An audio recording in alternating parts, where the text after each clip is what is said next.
Bonjour à tous, on se retrouve pour une nouvelle review de la saison 4 de Black Butler. Aujourd'hui, épisode 7, le majordome est en finale. Il y a bien que Black Butler pour nous proposer un tournoi de cricket aussi épique, surtout un match de finale. Alors, donc, dans cet épisode, on a donc la continuation et la finalité de l'affrontement entre la Sapphire Owl House et la Green Lion House. Donc, en gros, Serre-d'Aigle et Serpentard. Je me sens tellement fière d'être une Serre-d'Aigle en voyant cet épisode. Donc, pendant que Sébastien est en train de poursuivre le directeur de l'école sans jamais parvenir à l'atteindre, ça c'est un premier point qui est déjà particulièrement étrange. C'est-à-dire que Sébastien, ça reste un démon, donc même si dans le public il est censé quand même garder un profil bas et agir en tant qu'humain normal, ça reste un démon. Donc quand il commence à utiliser ce pouvoir de démon et qu'il n'arrive toujours pas à attraper le directeur, tu sens qu'il y a quelque chose de louche. Alors, est-ce qu'on est face à une créature mystique, genre Shinigami, genre je me transforme en loup, bref, on a pu voir jusqu'ici qui était un petit peu mystique, ou même zombie ou autre. Pour l'instant, faites vos théories si vous voulez, mais c'est tout. Et voilà, il y a quelque chose de bizarre avec le directeur. Il est jamais là il est jamais là à part au tournoi de cricket. Il est responsable de trucs bizarres qui se passent dans l'école, genre les transferts bizarres d'élèves dans d'autres dortoirs. Bien évidemment, moi je sais l'histoire parce que j'ai lu le manga, mais je savoure, soyons très honnêtes, je savoure ces épisodes en attendant la conclusion, parce que je pense qu'on arrive vraiment sur la fin de l'arc. La saison ferait 10 épisodes, en vrai ça ne m'étonnerait pas, ce serait en lien, ce serait similaire à Book of Circus à l'époque, et je vois mal comment est-ce qu'on pourrait être qu'à la moitié de saison. Mais en même temps, ça fait très longtemps que j'ai pas lu l'arc, je me souviens plus des détails exacts, je me souviens des gros trucs. Genre cet épisode par exemple, je savais que Sapphire Owl allait gagner.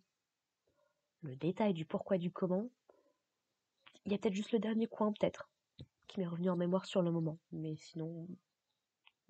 Donc pendant que Sébastien fait ses trucs, et bah Ciel il essaye de mettre en œuvre d'autres techniques pour essayer de gagner face à la Green Lion, parce que on rappelle que les fers d'aigle ce sont des bûcheurs, donc ils étudient, mais le sport, ouais, pas trop. Encore une fois, je me reconnais tellement dans cette description. Alors que les Green Lions, eux, sont beaucoup plus sportifs, et peut-être un peu moins dans la stratégie ou ce genre de choses. C'est plus des impulsifs dans la force brute. Je dirais comme ça. Est-ce que ça paraît insultant? Peut-être. Qu'est-ce que vous voulez que je vous dise? Donc, première technique que décide d'utiliser Ciel, c'est... Bah, il a un allié plutôt sympathique sur le terrain, enfin, à côté du terrain. Souvenez-vous de l'eau, ce... cet arnaqueur chinois beaucoup plus machiavélique que ce qu'on pourrait croire. En tout cas, qui a un côté vachement plus sombre, comme ça avait été montré à l'époque pendant l'arc du Curie. Encore une fois, malheureusement, si vous avez vu que la version de l'animé, ça se termine pas exactement comme ça. Et donc, du coup, bah, vous vous souvenez de Ranmao qui accompagne toujours l'eau et qui est toujours dans des tenues, bon, certains diraient indécentes, nous dirons peu couvertes. Voilà, surtout à l'époque. J'imagine à l'époque. Il y a toute la différence de culture aussi, euh, Royaume-Uni, Chine, qui doit jouer un petit peu. L'idée n'est pas de faire de stéréotypes ni quoi que ce soit, c'est juste comme ça que je le perçois. Là, sur le coup, que je me pose des questions. Et donc, bah, la stratégie, c'est que, bah, on a des femmes sexy particulièrement dévêtues. Nous sommes en face de jeunes hommes ayant commencé ou étant en train de terminer leur puberté, parce que je rappelle que les plus âgés ont 18 ans. Et si un truc qui est sûr au niveau biologique, c'est que les hommes font toujours leur puberté un peu plus tard que les filles. Ouais. Et notamment, Sébastien, il avance que bah, ce sont des hommes, des jeunes gens de bonne famille, a priori, un minimum, qui ont été coupés du monde extérieur, en fait, pendant toute leur scolarité, globalement. Donc bon, il n'est pas déconnant qu'ils soient un peu plus susceptibles à être déconcentrés, dira-t-on, par des jeunes femmes, ouais. particulièrement peu vêtus et dans des positions, ma foi, étranges quand on assiste à un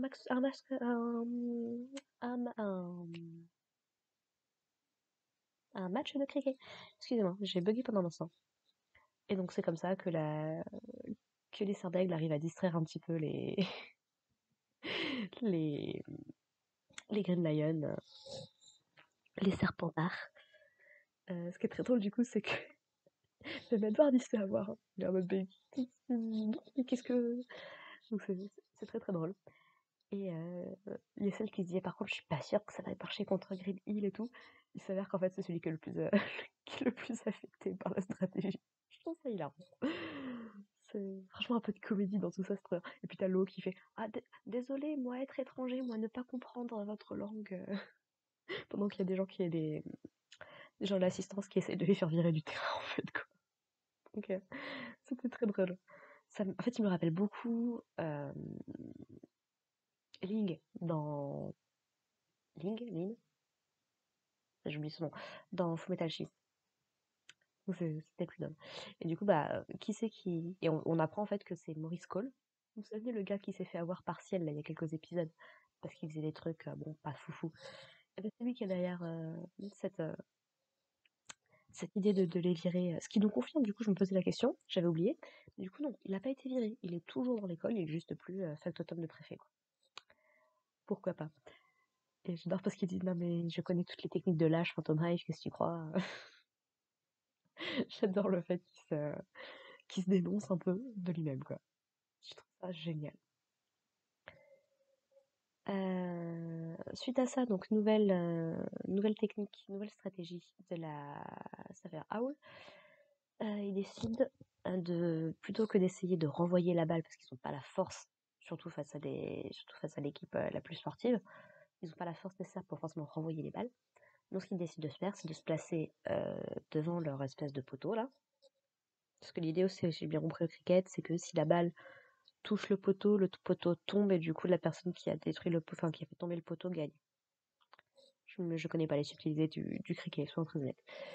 Mais du coup, bah, ils décident bah, de se planter devant devant le poteau.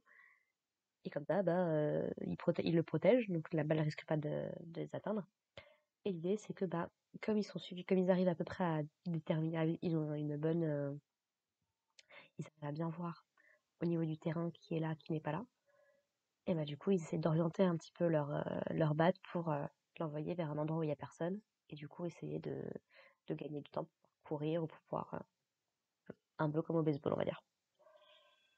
Donc voilà, ça marche plutôt pas bien. Après, le problème des stratégies des Savage Owls, c'est que ça marche une fois. Dès que tu as compris comment ça marche, c'est plus compliqué. On a un petit flashback notamment qui nous explique bah, pendant qu'ils s'entraînaient et qu'ils étaient en mode bon, ok, l'orchestre c'est bon, ciel de dire allez, on passe à la stratégie d'après. Et l'autre que il y en a combien des stratégies là dans ta manche? Et je dis ah bah un petit peu plusieurs parce que on va partir du principe qu'une stratégie va échouer, donc faut qu'on en ait plusieurs pour pouvoir être assez versatile quoi. Ce qui est plutôt logique, j'aime beaucoup le raisonnement de ciel là-dessus. On arrive du coup au dernier. Oui, on arrive globalement au dernier round. Et en gros, donc c'est Ciel qui va lancer. Et la stratégie cette fois-ci, c'est que tous ses équipiers vont se mettre autour, globalement, de lui, dans une zone très précise. Parce qu'on va très vite apprendre que, en fait, Ciel fait exprès, entre guillemets, de,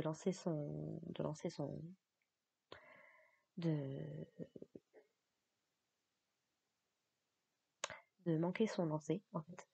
Pour que du coup, bah, les, les, les membres de l'équipe adverse essayant de se protéger, en fait, vont forcément faire que la trajectoire de la balle sera pas folle, quoi.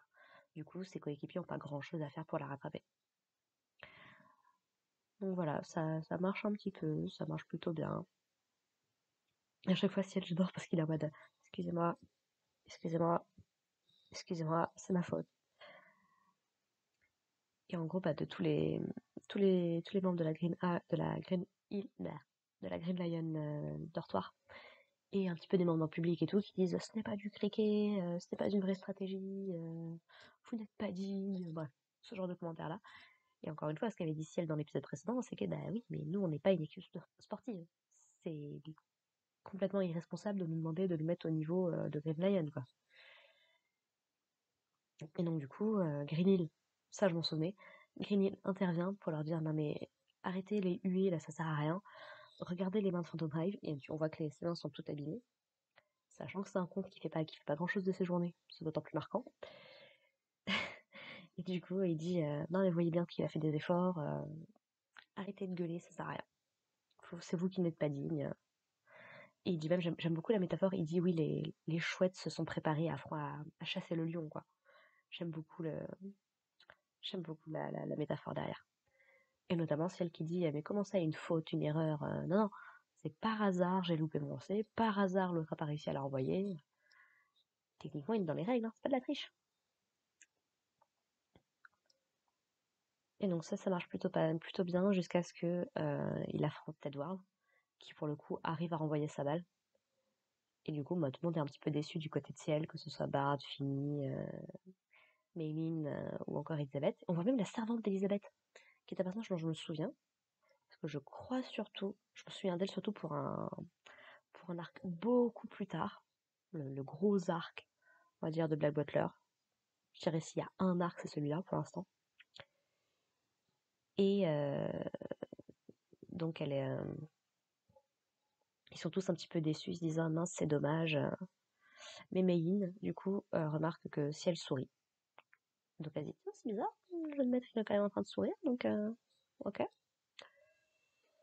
Et donc voilà. Et du coup Lawrence prend sa place pour les lancer. Et en gros, Lawrence ce qu'il nous propose, c'est que vous voyez Kuroko du basket? En gros, Lawrence c'est un Midorima. C'est-à-dire qu'il a même les lunettes, il fait même le mouvement de lunettes classique dans les animés. Où en gros, il arrive à lancer sa balle de telle sorte que elle arrive pile sur le poteau. Voilà. C'est une technique comme une autre. Parce que c'est le gros talent en fait de Lawrence. Et notamment, il nous fait, on a même droit à un petit flashback et tout choupi, tout mignon et tout, où il nous raconte que oui, depuis que je suis au collège Weston, mon équipe, l'équipe de ma maison en tout cas, ils ont toujours perdu, donc voilà, c'est bien dommage. Mais là, cette fois-ci, on a un nouvel élève qui est arrivé, qui est tout petit, tout fluet, tout maigre, mais qui se bat jusqu'au bout, qui est déterminé. Et effectivement, Ciel est capable de tout faire pour la victoire. Et du coup, ça l'a inspiré à se démener pour essayer de gagner. Et on a la grosse confrontation du coup de l'épisode entre Lawrence et Green Hill. C'est les deux préfets des deux écoles. C'est beau. Et ouais, il y a un petit peu d'enjeu quand même. Tu sens que c'est quand même, ça reste des amis quand même, un petit peu et tout. La bromance, elle est totalement là dans cet épisode. Franchement, sur la fin, j'étais là. Oh, ils sont trop mignons.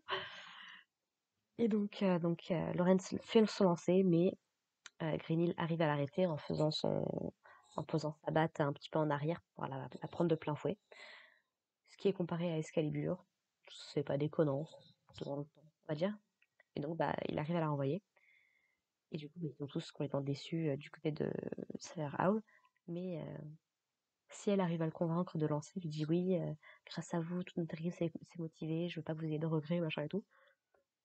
Jusqu'à quel point c'est sincère de la part de Ciel, toujours très compliqué à déterminer, hein, soyons très honnêtes. Mais en gros, et puis à ce moment-là, tu as du coup l'opening en version instru qui se lance, et j'étais là. Oh, c'est bien. Autant j'adore l'opening en lui-même, hein. Je trouve juste qu'il va pas avec l'ambiance de la série en version classique.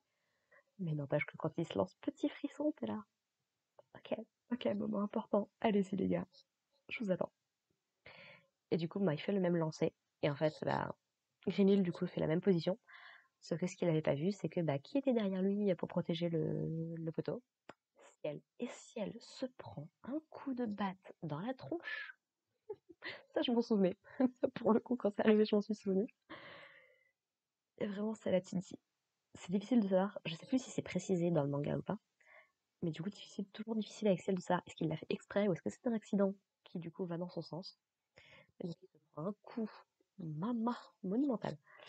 Mais ce que, du coup, pendant que tout le monde se dirige dans sa direction pour mince, tu vas bien et tout, Ciel, il attrape la balle, il la lance sur le poteau, il fait tomber le poteau, et donc, Sapphire Owl a gagné. L'équipe des nerds a gagné contre l'équipe des sportifs. Je vous dis, la sardaigle qui est en moi jubile. Parce que j'ai toujours détesté le sport, sauf quand il était forcé. Et alors là, mais j'étais là, ouais, à fond les serres-d'aigles, à fond. Et du coup, bah, ça marque la fin du match. Et bah, on a même un petit freeze frame en mode bien détaillé et tout, de l'équipe qui est super content, et puis de Ciel qui sourit. Encore une fois, est-ce que c'est sincère? Est-ce qu'il apprécie vraiment le moment et il se laisse un petit peu plus aller? Il devient quelque part un gamin de 12-14 piges. 12 ou 14 piges, je sais plus quel âge il est censé avoir, mais première année, je dirais plutôt du 12 piges quand même, hein. Mais voilà, il redevient cet enfant quelque part qu'il était avant tout ce qui s'est passé. J'allais dire un truc, mais je vais pas, je peux rien spoiler. Et du coup, l'épisode se termine là-dessus. Et comme à l'époque de son père, le miracle bleu a encore frappé. Et ouais, c'est très intéressant de voir le parallèle entre Ciel et son père, du coup, qui se crée petit à petit et tout. Donc voilà. Franchement, c'était un épisode qui était très cool. On est totalement dans l'animé de sport, mais c'est à la fois hilarant et en même temps la tension elle est bien gérée, tu le sens vraiment, tu te dis oh là là, est-ce qu'ils vont gagner, comment ils vont faire, ça a l'air d'être perdu et tout, et puis si elle se sacrifie pour la victoire, c'est beau. Donc voilà. Sur ce, bah moi je vais m'arrêter là, j'ai pas grand chose de plus à dire. Il y a pas beaucoup de choses à analyser ou à discuter, c'est vraiment plus épisode de sport. Et puis tu repères deux, trois trucs assez intéressants à discuter par-ci par-là, quoi, sans plus. Donc voilà, donc à l'heure où j'enregistre, on est vendredi soir. Je suis en week-end. Et avec cet épisode-là, je vais avoir 3 épisodes de retard.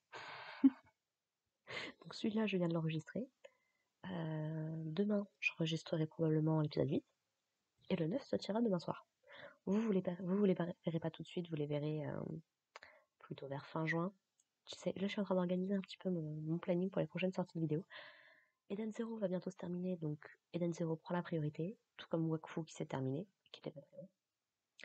Et je vais essayer de tourner avec Black Butler et Fortnite of the Apocalypse pour le moment. Probablement que je ferai un petit peu de Rave Master, de Dead and Rock, je pense, en manga. J'ai l'intention du coup de me retaper tout Wings Club. Bon, il va y avoir pas mal de trucs qui vont arriver dans les prochaines semaines, et puis on est début juin, je suis en vacances à la fin du mois prochain, donc je pense qu'on devrait réussir à faire des trucs plutôt sympathiques. Ça mis à part, je vais vous laisser tranquille. Nous on se retrouve la prochaine fois pour l'épisode 8.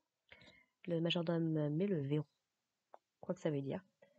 Et du coup, bah voilà, si mes vidéos vous intéressent, n'hésitez pas à aller voir faire un petit tour sur ce qu'il y a à côté. Et puis sinon, on se retrouve pour l'épisode 8. Allez, pensez-vous bien. Bye.